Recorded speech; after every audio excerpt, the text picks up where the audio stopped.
Hola, apreciados colegas, espero que estén bien. Antes de iniciar, quisiera agradecer a la Sociedad Venezolana de Pediatría y Puericultura por haberme invitado para esta exposición de hipertensión arterial en la infancia. Para empezar a hablar de hipertensión arterial en la infancia, quisiera tocar y dividirlo en varios ítems importantes para la complementación de estas conferencias y para ir desglosando uno a uno el tema y así poderlo entender mejor y obtener el objetivo que yo deseo. Se han planteado varias preguntas. ¿A quiénes debemos tomar la tensión arterial y cuál sería la edad ideal? Cuando ya se sospecha en hipertensión arterial, ¿cómo hacer el diagnóstico definitivo y cuál sería la conducta a realizar? Y los que hacemos pediatría o los que hacemos la práctica pediátrica a diario, se presentan uno de los retos más importantes, que es los infradiagnósticos o subdiagnósticos, sobre todo en aquellos pacientes con sospecha de presiones arteriales elevadas o lábil, o lo que llamamos prehipertensión arterial. Además, pueden aparecer las llamadas hipertensión arterial enmascarada y las hipertensiones arteriales que llamamos aisladas nocturnas. Todo eso hace un gran reto para nosotros los que hacemos pediatría en la consulta. ¿Por qué? Porque esa hipertensión arterial que se nos pasa a ser la hipertensión arterial probablemente ya del adulto. En el 2005, la Organización Mundial de la Salud planteó que deberían de hacerse en pacientes de 3 años en adelante mediciones periódicas y rutinarias de sus presiones arteriales. Eso es para el 2005.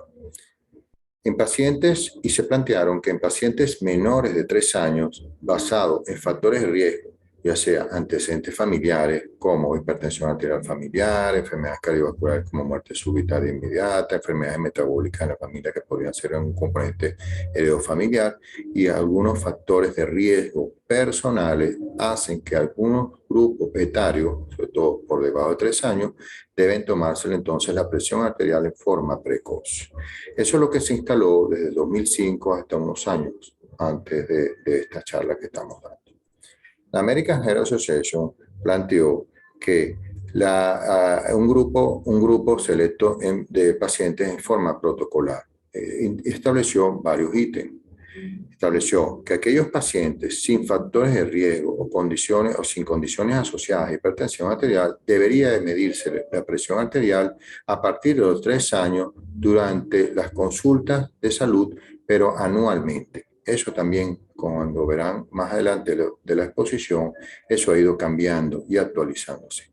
El otro ítem o planteamiento que hicieron dentro de las variables que dieron es que todos aquellos pacientes mayores de 3 años con factores de riesgo se recomendaba medir las presiones arteriales en la consulta médica.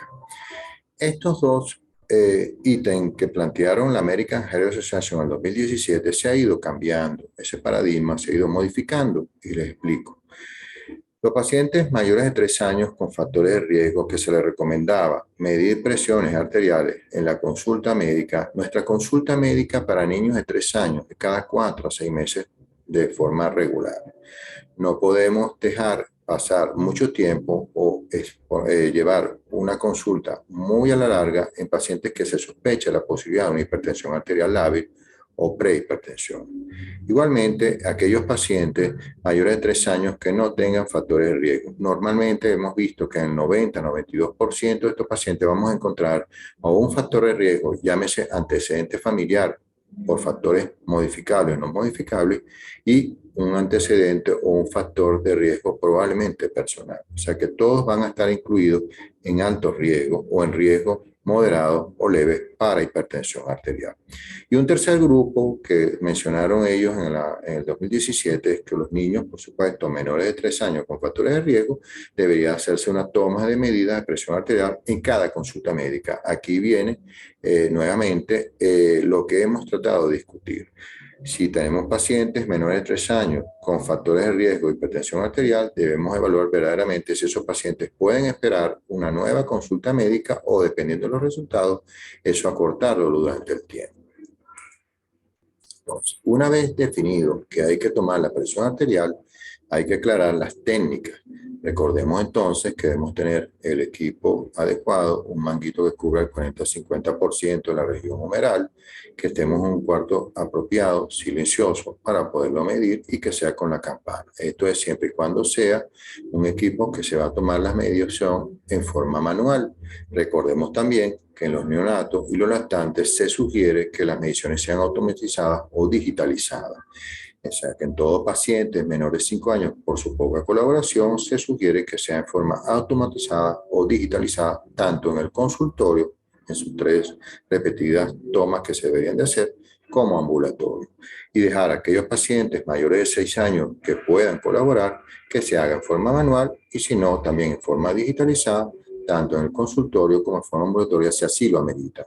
Y aquellos pacientes mayores de 6 años que puedan ser complementado con el mapa de presión arterial, se deberían de hacer. Estas tablas las traigo básicamente como recordatorio. Son tablas, como ustedes conocen, los que manejamos el área pediátrica, son tablas que se dictan el percentil basado no solo en la edad, el sexo, sino también se toma en cuenta peso, talla y superficies corporales en algunas tablas. Lo traigo a colación para recordar que esas tablas, al igual como tenemos las tablas de los percentiles para el peso y la talla, el pediatra debe tenerlo en la consulta y no solo tenerlo, sino utilizarlo. Y ahí es donde vamos. Primero, medir la presión arterial en pacientes que de alguna manera en sus antecedentes tengan familiares riesgos importantes o personales y por supuesto si no lo tienen en aquellos pacientes mayores de 3 años. Por lo tanto debe ser una rutina, así como se tienen las tablas de peso y talla, para percentiles se debería tener en la consulta esas tablas de acuerdo a las que seleccionen de presiones arteriales y percentiles para su edad, para su peso y su talla. Correcto, es un recordatorio simplemente para que tengan presente a la hora si queremos hacer la prevención de la hipertensión arterial. Como vemos, estas tablas se estimaron hace unos años para acá. En esas tablas lo que hacemos básicamente es que se establecieron los parámetros hasta el adolescente. Todo paciente con presión sistólica y diastólica por debajo del percentil 90 es considerado normal. Se considera presión elevada o presión arterial lábil o prehipertensión todos aquellos pacientes que tuvieran la sistólica y diastólica entre el percentil 90 y 95.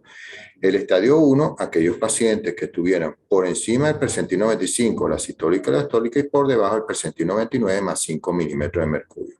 Y en el estadio 2, aquellos pacientes que sobrepasaban el percentil 99 para la sistólica o la diastólica más 5 milímetros de mercurio.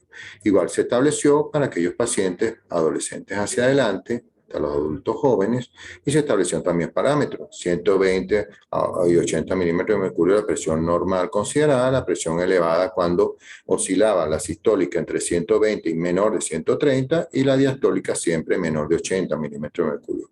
Ya en estadio 1 se estimaba entonces una presión que iba entre 130 y menos de 140 la sistólica y la diastólica no debería pasar de 90 milímetros de mercurio, y hasta 89 milímetros de mercurio. Y el estadio 2, ya cuando se consideraba el paciente sobrepasaba las cifras de sistólica mayor o igual de 140 y la diastólica mayor o igual de 90. Igual se estableció para el adulto joven y ya avanzado, o sea, mayor de 16, 17 años, estableciendo también los parámetros, siempre basados en que se sobrepasan los percentiles. ¿De acuerdo? Entonces tenemos la prehipertensión o hipertensión arterial leve o lábil, cuando la sistólica oscilaba entre 130 y menos de 140, la diastólica menos de 90 milímetros de mercurio, y la estadio 1 cuando es entre 140 y 160 la sistólica y la diastólica no sobrepasar, no llegar hasta los 100 milímetros de mercurio. El estadio 2,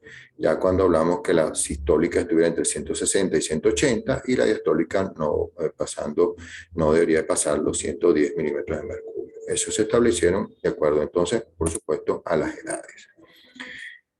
Y después se establece qué hacer con estos pacientes con presión arterial normal y qué hacer con estos pacientes de acuerdo a la clasificación prehipertensos, estadio 1, estadio 2. En Europa y en Estados Unidos se habla de hipertensión arterial infantil persistente cuando se hacen tomas en la consulta en 3 veces repetitivamente y que en la forma sucesiva, en consulta sucesiva o en controles sucesivos cercanos, sobrepasen el percentil 95 la sistólica y diastólica o sobrepasen las presiones estimadas para cada grupo etario. ¿Qué encontramos? Entonces ellos establecen un protocolo. La situación no está compleja para los pacientes que tienen presiones arteriales normales. Si por debajo del percentil 90 son normotensos, se repite en la próxima consulta o se repite anualmente sin ningún problema, dependiendo si tienen o no factores de riesgo. Y lo que se hace es a educar la parte de hábitos alimentarios y la parte de actividad física. Igualmente, no hay ningún problema con los pacientes de estadio 1 y estadio 2. Estadio 1, como ya lo habíamos mencionado, ¿cuáles son? Esos pacientes simplemente se le va a hacer un control sucesivo, cercano, separado de 1 o 2 semanas, y vemos cuál es la evolución hasta hacerlo en 3 visitas consecutivas. Si ese paciente persiste con una hipertensión arterial que sobrepasa los límites normales, entonces ese paciente, de acuerdo a la edad y la clínica o los factores de riesgo, no, debe ser estudiado.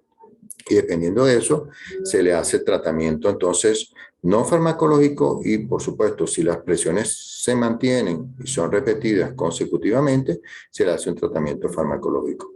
No hay duda con el estadio 2. El estadio 2 simplemente al revisarse en una nueva consulta cercana de 1 semana, se evidencian datos de que persiste la hipertensión arterial en forma elevada. Simplemente lo que se hace es que se hace la evaluación pronta para descarte de enfermedad secundaria y de una sola vez se inicia, además del tratamiento no farmacológico, se inicia el tratamiento farmacológico. La situación difícil se plantea en aquellos pacientes con hipertensión arterial lábil o prehipertensos, es decir, que están entre el percentil 90 y 95. ¿Qué pasa con estos pacientes? El protocolo dice que estos pacientes con prehipertensión debe repetírsele en los controles a los 6 meses, más o menos, que eso es lo que se estima que el pacientico tenga 3 años de edad.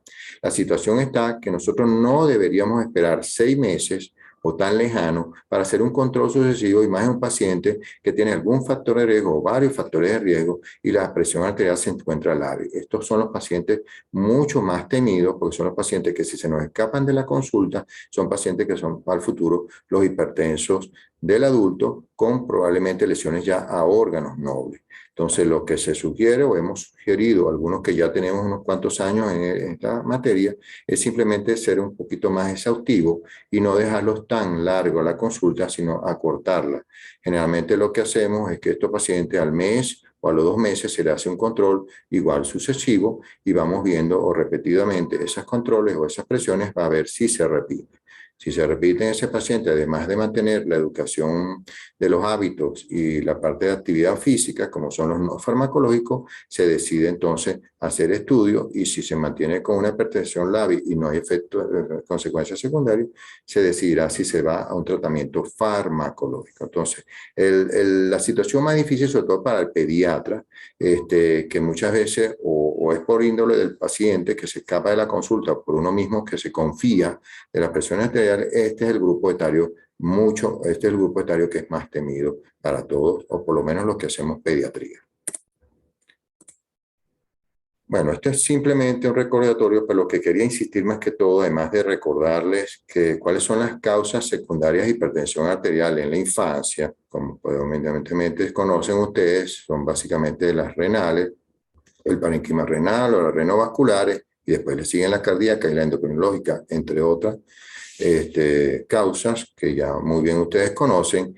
Hay un dato importante de unos 4 o 5 años para atrás que se está estableciendo y es que ellos plantean de que hay un aumento en la casuística sobre la hipertensión arterial esencial de 10 a 12%. Yo creo que no es tanto que haya un aumento de la casuística, sino que el pediatra ha sido mucho más exhaustivo a la hora de decidir tomar presiones arteriales y de hacerle un seguimiento a estos pacientes para ver y concluir si verdaderamente es hipertenso y qué tipo de hipertensión arterial es. Por lo tanto, esta estadística se ha incrementado, yo creo que básicamente porque se ha mejorado el subregistro que había anteriormente. Cuando recordamos, hablamos de la hipertensión arterial primaria. La hipertensión arterial primaria, a diferencia del adulto, la hipertensión arterial primaria uno la comienza a sospechar en aquellos pacientes ya escolares con altos factores de riesgo, tanto familiares como personales, y que no haya dudas de que existan factores que puedan hablar de que sea una enfermedad secundaria. De todas maneras, la función del pediatra y la misión del pediatra está de descartar, primero que todo, que no hay una enfermedad secundaria, pero la mayoría de la literatura dice que ya a partir de los 6, 7 o 8 años hasta la adolescencia podemos ya sospechar o entrar dentro de las posibilidades diagnósticas la hipertensión arterial primaria, y más si hay unos factores de riesgo. En este caso, el objetivo es fundamental del pediatra y la misión es fundamental del pediatra, porque aquí entonces tenemos que estar seguros de que si existe una hipertensión arterial, no vaya a ser una hipertensión arterial lábil, que es la que más se mantiene, la que más pasa en forma de su registro y por supuesto la que más se nos escapa a nosotros, o aquellas hipertensiones arteriales que la catalogamos como bata blanca y al final no son tan bata blanca, sino que son pacientes con o sin factores de riesgo que pueden terminar siendo unos hipertensos de la edad del adulto. Esto es simplemente para que vean trabajos que se han publicado donde hay un infradiagnóstico subregistro de los niños con hipertensión arterial y los adolescentes. Ya sea porque el pediatra no mide la presión arterial, ya sea porque haya factores de riesgo que no se hace antes de los 3 años o después de los 3 años, o porque mide la presión arterial y se confíe y cree, o sea, intuitivamente piense que está dentro de los rangos normales y no lo busca en la tabla, ve en qué percentil exactamente se encuentra, y eso hace que se den su registro de pacientes que pueden ser altamente hipertensos a un futuro.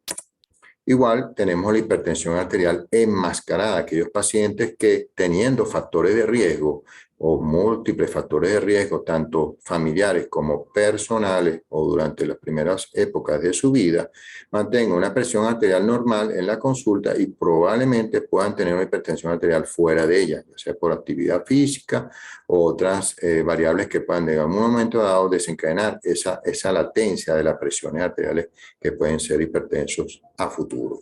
Por lo tanto, es trabajo del pediatra, es logística del pediatra, es una misión del pediatra tratar de determinar como sea las posibilidades de descarte en estos pacientes que no tengan unas presiones arteriales elevadas o borderline, que son las más temidas para muchos. Entonces aquí fundamental para nosotros como pediatras es que el subregistro o el subdiagnóstico tratemos de eliminarlo dentro de nuestra historia pediátrica. Por supuesto,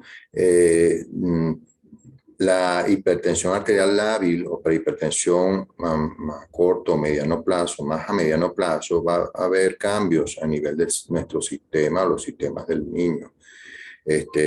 Evidentemente va a haber hipertrofia, engrosamiento de la vasculatura, alteraciones a nivel del parénquima renal que pueden llevar a microalbuminuria y ya alteraciones en la filtración glomerular, y por supuesto a nivel cardíaco, lo que ya conocemos, cambios en la morfología anatómica del corazón y funcional, lo que hace que repercuta en todos esos órganos nobles y dianas que tenemos en el cuerpo.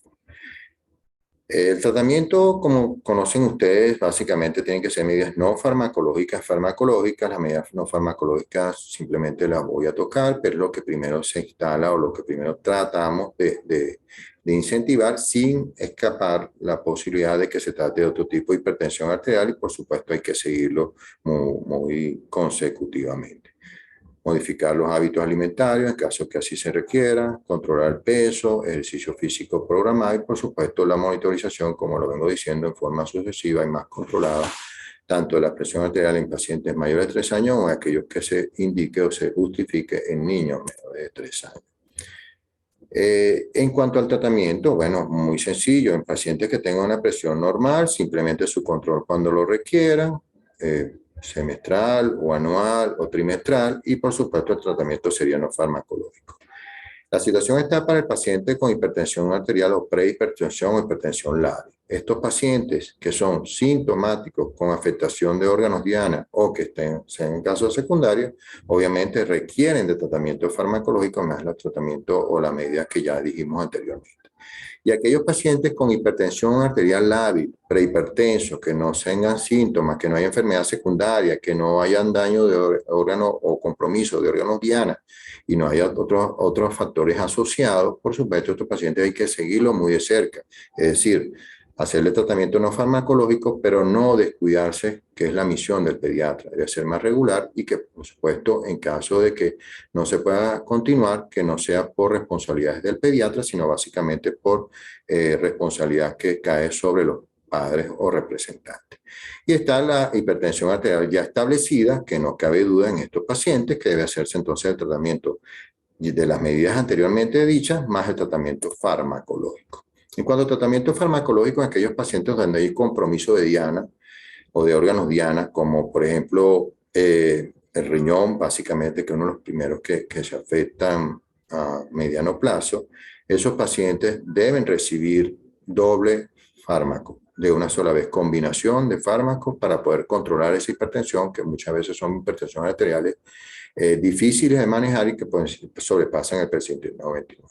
En aquellos pacientes con hipertensión arterial que se puedan manejar o se puedan iniciar con percentiles que están entre 95 y 99, esos pacientes, por supuesto, pueden iniciarse con una monoterapia. Generalmente se da el tratamiento por 2 meses, se vigila.